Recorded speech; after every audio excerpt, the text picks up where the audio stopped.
सुंदर कथा है, अद्भुत कथा है। भगवान से संबंधित प्रश्न अथा तो ब्रह्म जिज्ञासा, ब्रह्म सूत्र।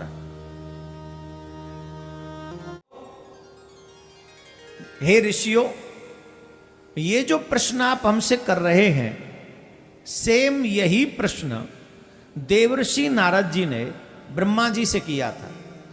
अब तो ऋषि बोले महाराज ये प्रश्न किया था, यही? बोले हाँ यही। बोले महाराज कृपा करके बताइए वो प्रसंग क्या हुआ जिस प्रसंग में देवर्षि नारद ने वो प्रश्न किया। वो क्या हुई थी घटना, वो घटना हम जानना चाहते हैं। बोले आओ सुनो, हम सुनाते हैं और आप लोग भी सुने। स्वामी तुलसीदास बाबा ने शिव पुराण के इस श्लोक को ही रामचरितमानस में लिख दिया। शिव पुराण में लिखा है, हिमशैल गुहा काचित देका परम शोभना, यत समीपे सुर नदी सदा बहती बेगता। हिमालय की कंदराओं में जो कि अति सुंदर हैं, वहां बाबा बोले, देवर्षि नारद गए और वहां पर सुंदर सुरसरी नदी गंगा बह रही है। और यही बात रामचरितमानस में, बह समीप सुरसरी सुहावन है। तो बाबा गए, देवर्षि नारद गए। देवर्षि नारद को लगा ये स्थान बड़ा रमणीक है। ध्यान से सुनना, जब जब आप पूजा करने जाओगे, पाठ करने जाओगे, कोई व्रत करोगे, तब तब बाधा जरूर आएगी।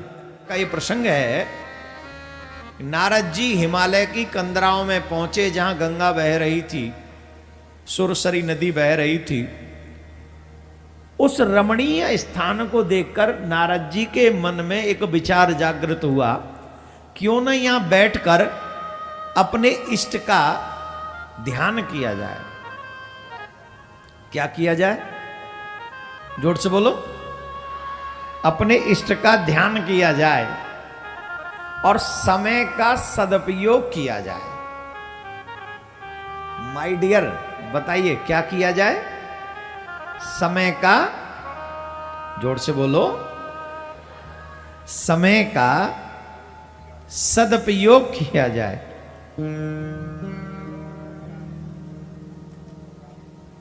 कई लोग प्रतीक्षा करते हैं अच्छे समय के आने की, कि जब हमारा अच्छा समय आएगा तब हम ये काम करेंगे।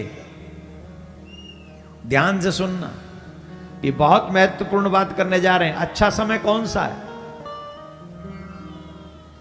एक राजा ने महात्मा से 3 प्रश्न किए। उन्होंने कहा महाराज मैं आपसे 3 प्रश्न करना चाहता हूं। बोले हाँ करो। बोले मेरा पहला प्रश्न है, सबसे उत्तम समय कौन सा है? ध्यान से सुनना।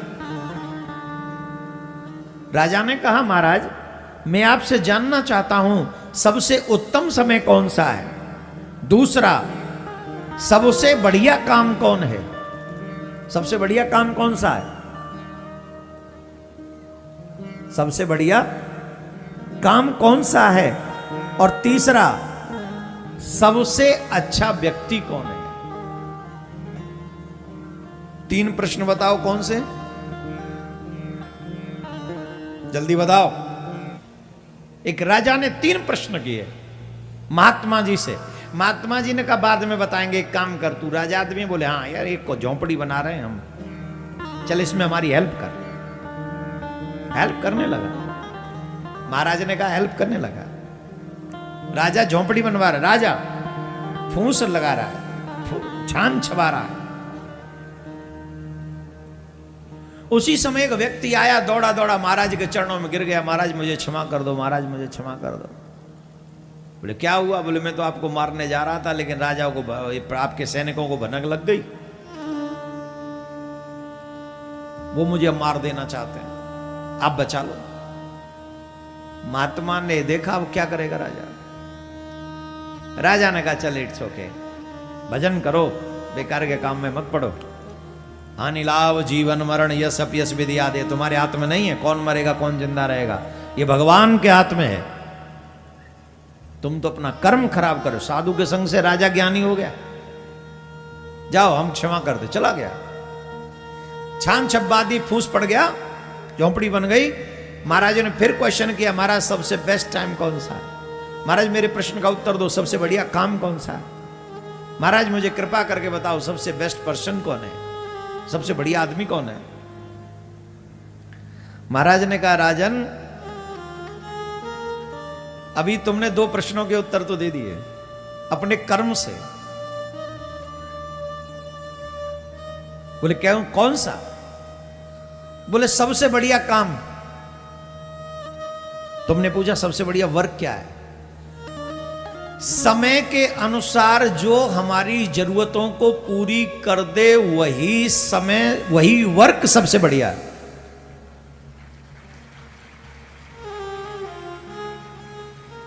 जरूरत के हिसाब से जो हमारी जरूरतें पूरी करे, जिस काम से हमारी इच्छाएं पूर्ति हो जाएं, वही काम सबसे बढ़िया है। जैसे तुम राजा हो और राजा होकर भी हमारी छान छब्बा रहे हो, झोंपड़ी बना रहे हो, अब तो हमारे लिए तो यही काम बढ़िया कि तुम हमारा काम कर रहे हो, सहायता कर। सबसे बढ़िया आदमी कौन है? राजन इसका भी प्रमाण तुमने अभी अभी दे दिया। कैसे महाराज? बोले एक व्यक्ति जो तुम्हें मारने आया था, जो तुम्हें मारना चाहता था, जो तुम्हें मारना चाहता था, उस व्यक्ति ने तुम्हें अपनी सच्चाई बताई और तुमने बिना कुछ सोचे समझे उसे क्षमा कर दिया। इस संसार में जो क्षमा करना जानता है, इस संसार में जो जीवों पर दया करना जानता है, इस संसार में जो दूसरे का दुख जानता है, परोपकार में जो लिप्त रहता है, उस मानव से बढ़िया इस संसार में कोई मानव नहीं। वही सबसे बढ़िया मानव है, वही मानव सबसे बढ़िया है। तीसरा, और जो तुम्हारा सबसे पहला प्रश्न था, सबसे बेस्ट टाइम कौन सा है? न कल अच्छा था न कल अच्छा होगा, जो प्रेजेंट है, जो आज है, आज ही सबसे अच्छा टाइम है। जो भी कुछ है वो आज है, तो सबसे बढ़िया समय है आज। जो आज का सदुपयोग कर लेता है वो तर जाता है। तो देवर्षि नारद ने समाधि में बैठ गए, वहां समाधि लग गई उनकी, और जैसे ही समाधि लगी, महाराज देवर्षि नारद जी की तपस्या देखकर, जब उनकी समाधि लग गई तो उनकी समाधि को देखकर देवराज इंद्र का सिंहासन हिल गया। क्या हो गया जी? क्या हो गया? देवराज इंद्र का सिंहासन। अच्छा, ये देवराज इंद्र का सिंहासन भी बड़ा कमजोर लग रहा है। देवराज इंद्र को टेंशन हो गई, कहीं ऐसा ना हो कि ये हमारे सिंहासन को छीन ले। तो देवराज इंद्र ने कामदेव को बुलाया, और कामदेव को बुलाकर इंद्र ने कहा, मित्रवर, हे महावीर, सर्वदा तुमने मेरा हित किया है, प्रेम पूर्वक मेरे वचनों को सुनो और मेरी सहायता करो। हे मित्र, तुम्हारे बल से मैंने बहुत लोगों को तपस्या को नष्ट कर दिया। तुम्हारी कृपा से ही मेरा यह राज्य स्थिर है आज तक। आज भी मैं टिका हुआ हूं इस स्वर्ग में, तुम्हारे कारण बड़े बड़े लोगों का ध्यान भंग कर देते हो तुम, इसलिए यहां नहीं आ पाते वो लोग, वहीं से वहीं निकल जाते। तुमने हमारी हमेशा सहायता करी है। मुझे शंका है कि देवर्षि नारद जो तपस्या कर रहे हैं वो मेरे ही सिंहासन को पाने के लिए कर रहे हैं, तुम कुछ सहायता करो। बोले क्या करनी है आप बताओ, जो कहोगे सो हो जाएगा। बोले एक काम करो, देवर्षि नारद की तपस्या को भंग कर दो। तुम तपस्या भंग कर दो उनकी। अरे बोले अवई लो, ये कौन सी बड़ी बात है, ये कोई बहुत बड़ी बात नहीं है। अवई जाके नष्ट कर देंगे। और मित्र तुम चिंता मत करो, तुम आराम से बैठो। महाराज कामदेव, कामदेव को यह काम दिया गया कि तुम जाके देवर्षि नारद की तपस्या को भंग करो। नारद जी काय में बैठे? बोले समाधि में बैठे हैं। और जब कामदेव आए तो अकेले नहीं आए, अकेले नहीं आए, तमाम रंबा दिग सुर नार नवीना देवर्षि नारद की तपस्या को भंग करने के लिए वहां गा रही हैं, नाच रही हैं, नाना प्रकार की अदाएं दिखा रही हैं, भाव कर रही हैं, नाना प्रकार की। काय के लिए? जिससे देवर्षि का ध्यान भंग हो, वो देखें, एक बार देख लें, नेत्र खुल जाएं। पर हुआ क्या? कामदेव की सारी क्रियाएं निष्फल हो गईं, सारी क्रियाएं निष्फल हो गईं। वो रंबादिक स्त्रियों का, देवियों का नृत्य करना निष्फल हो गया। बड़ रखवार रमापति जासु, जिसकी रक्षा भगवान करता है उसका बाल बांका देवराज इंद्र भी नहीं कर सकता, देवराज इंद्र भी नहीं। अब देवर्षि नारद की तो समाधि खुली नहीं, अब देवर्षि नारद की समाधि खुली नहीं। देवराज इंद्र ने कामदेव को भेजा, अप्सराओं को भेजा, वो सब अपने कार्य में निष्फल हो गए। अब वो कामदेव डरने लगा। कामदेव कैसे डरने लगा कि अगर महाराज को इस बात का पता चलेगा, देवर्षि नारद जी को, कि हम इनकी समाधि भंग करने आए थे और इनकी समाधि भंग कर नहीं सके, तो ये तो क्रोध में आ जाएंगे, साप दे देंगे, और एक बार तुम पहले ही जल चुके और जला देंगे। तो हमें कोई भी साप दे सकते हैं। तो कामदेव ने देवर्षि नारद जी के चरण पकड़ लिए, चरणों में प्रणाम किया, चरणों में प्रणाम किया। और तब देवर्षि नारद की दृष्टि खुली और नारद जी ने पूछा, भैया कौन हो, यहां काहे को पड़े हो, यहां किस लिए पड़े हो? तो कामदेव ने कहा, प्रभु बड़ी कृपा हो, क्रोध मत करना, साप मत देना। देवराज इंद्र के कहने से हम आपकी समाधि भंग करने आए थे महाराज, पर आपकी समाधि हम भंग नहीं कर सके, हम हार गए, आप जीत गए। देव के ये सुनने पर भी देवर्षि नारद को क्रोध नहीं आया, बल्कि प्रिय वचन कहकर उन्हें संतुष्ट किया। कोई बात नहीं, तुम जो कार्य करने आए थे तुमने किया, कोई बात नहीं, तुम्हें जिसके लिए भेजा गया, it's okay, it's not your fault my dear, it's okay. आहा, अब ये बात तो कह के चले गए ना, कामदेव तो चला गया। नारद जी को टेंशन हो गई कि मैंने कामदेव को जीत लिया, और अकेले कामदेव को ही नहीं जीता, मैंने क्रोध को भी जीत लिया, मैंने जीत लिया, यही अभिमान है।